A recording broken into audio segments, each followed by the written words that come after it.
মৰ্ত্যৰ মানৱ অযোধ্যাৰ ৰজা হৰিশ্চন্দ্ৰৰ পুণ্যই আজি বিলুপ্ত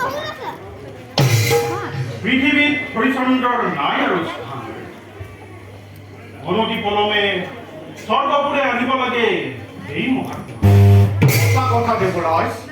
সঁচা কথা পৃথিৱীত আজি অদ্বিতীয় অযোধ্যাৰ বিপৰীত কেউদৰে মহাত্মাৰে পৰশে অধিকা চৰাব স্বৰ্গৰ জেউতি দেৱৰাজৰ পালে অনুমতি স্বৰ্গৰথে গমন কৰিম মৰ্ত্যাৰামৰ সৰ্বৰাজ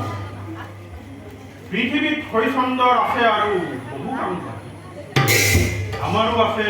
কৰিবলগীয়া কৰিব লাগিব তেওঁৰ সত্যৰ পৰীক্ষা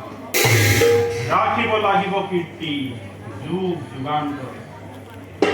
আপোনাৰ ধৰ্মৰাজ দেৱৰাজ বিশ্বমিত্ৰক দিবলগীয়া দানৰ দক্ষিণা হৰিশ্চন্দ্ৰৰ আজিও বাকী দক্ষিণৰ চিন্তাত ৰজা হৈছে অস্থিৰ ইফালে দক্ষিণৰ বাবে লিখিও নালাগিব এমাহৰ সময় লৈ ৰজা হৰিশ্চন্দ্ৰ কাকিধামে কৰিছে গমন মাহ পূৰ্ণ হলেই লিখি উপস্থিত হবগৈ কাকিধামে গৈ গতিকে ব'লা আমিও স্বপ্নবেশে গৈ কিনি ল'ম হৰিশ্চন্দ্ৰ আৰু তেওঁৰ পত্নী পৰিবাৰ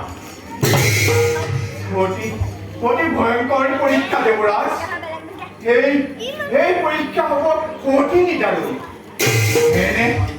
এনে ভয়ংকৰী পৰীক্ষা কাকো কৰা হোৱা নাই দেৱৰাজ কিন্তু মই নিশ্চিত দেৱৰাজ সত্য ধৰ্ম আগত ৰাখি ৰাজা হৰিশ্চন্দ্ৰ এই পৰীক্ষাত উত্তীৰ্ণ হ'ব অতি অপৰাধী অগ্নিদগ্ধ হলে শুদ্ধ হৈ স্বৰ্ণ গতিকে উচ্চ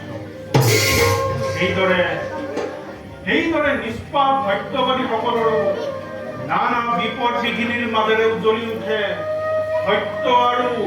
নীলৰ জেউতি এই পুণ্যাত্মাৰ ধৰ্ম কৰ্মৰে মহিমামণ্ডিত হয় ধাৰাধাম গতিকে আমাৰো কৰিবলগীয়া অধিক ব'লা যাওঁ আমি ধৰ্মলৈ বলক দেৱৰাজ আমিও যাত্ৰা কৰোঁ মৰ্ত্যধামলৈ